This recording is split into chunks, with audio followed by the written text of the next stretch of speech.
We are going to finish the last section of Horrible Harry and the Mud Gremlins, and then I'm going to post some read-alouds from bugs in the ecosystem, and then we will connect this to our writing assignments.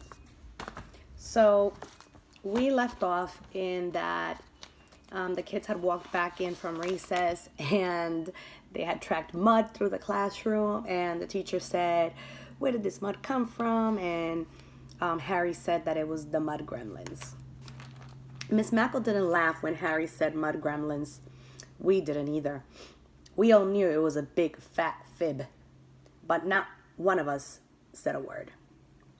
"Who are the Mud Gremlins?" Miss Mackle said. Harry hemmed and hawed a bit.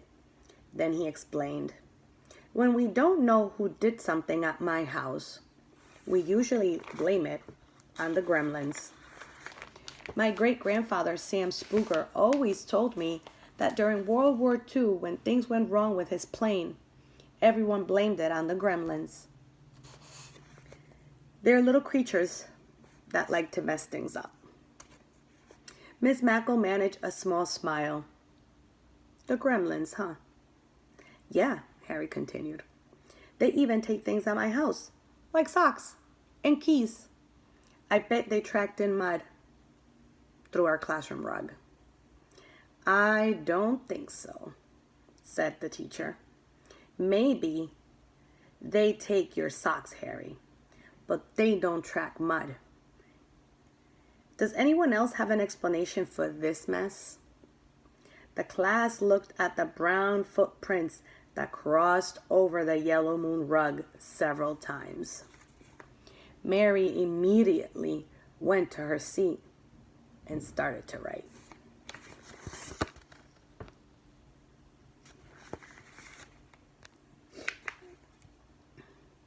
Song Lee turned off the microscope and hurried over to her desk. When she put her head down, I knew what she was thinking. What do you think she was thinking? I shouldn't have done that. Now I'm going to get in trouble.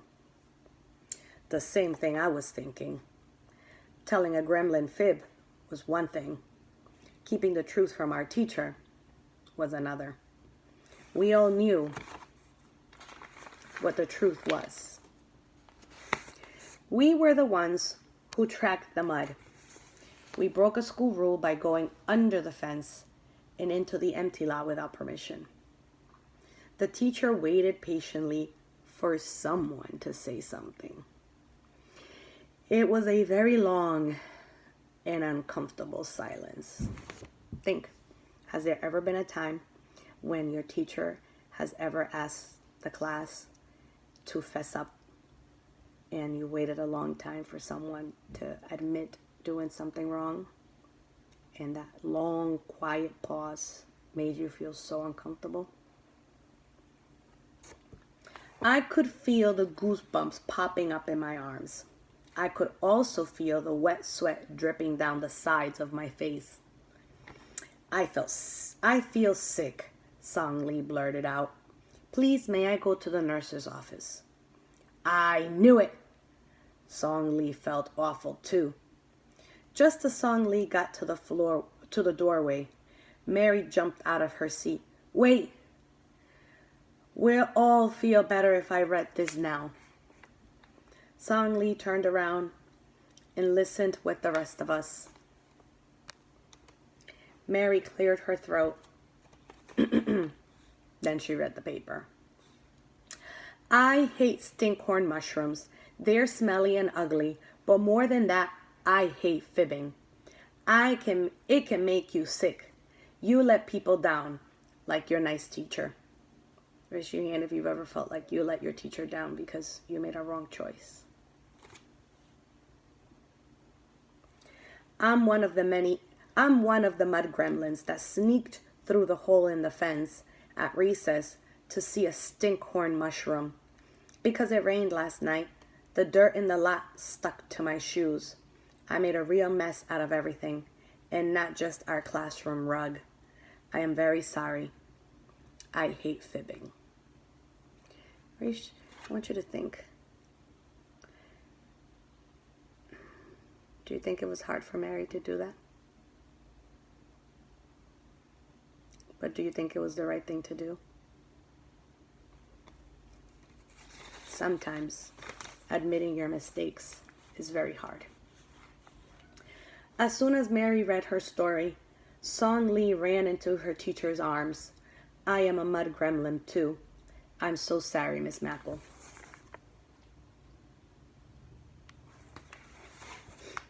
Dexter and I showed the teacher the bottom of our shoes.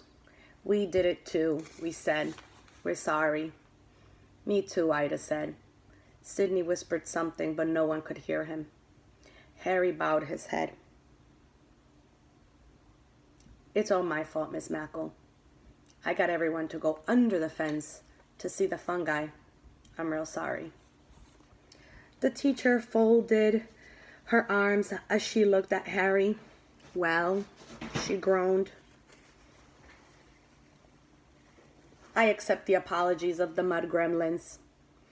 Each one of you seems to have a genuine remorse for what you did. I'm glad Mary and now the rest of you are telling me the truth. Remorse. Remorse is when you feel bad about doing something wrong. Have you ever felt remorse? You did something wrong and then you feel bad for doing it. I have, many times. You broke an important school rule. You went on that little science field trip without permission. There will be consequences. I will be calling your parents, and you'll have to stay after school. Do you think the consequence is fair? All of us nodded. While Harry reached for the hand broom, I'll start cleaning the dirt off the rug, Miss Mackle.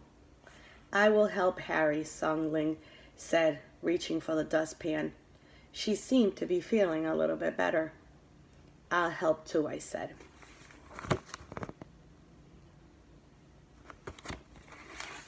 That day after school, we did chores for 1 hour. Harry and I used scrub brushes to clean the new moon rug real well with soap and water. Then we washed the blackboards and all the desktops with big purple sponges. Song Lee, Ida, and Mary rearranged all the books in our 2 large bookcases. One was for fiction and the other was for nonfiction. Dexter and Sidney swept the floor and cleaned out the teacher's closet. The worst part was facing our parents afterwards. The best part was that the girls found more neat books about mushrooms and fungi in our classroom library, and Sidney found a lunch bag that was in the teacher's closet. Inside was an old orange. It had grown an amazing layer of green and white mold on it. Miss Mackle let us look at it with Harry's magnifying necklace. Song Lee even made a slide of it.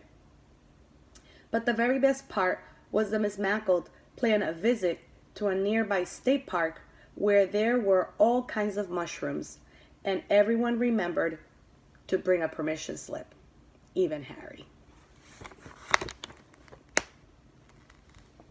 Would you recommend this book to someone? What do you think the lesson was in this book? What do you think the author was trying to teach the reader? I think one of the lessons is that it doesn't feel good to lie, and that it's always good to tell the truth. But there were other lessons in here too. All right, everybody, I hope you enjoyed Horrible Harry and the Mud Gremlins. This is a chapter book. There are many Horrible Harry books. You may want to try and Google Horrible Harry on Epic and see if there's any other books on Epic that you may want to read.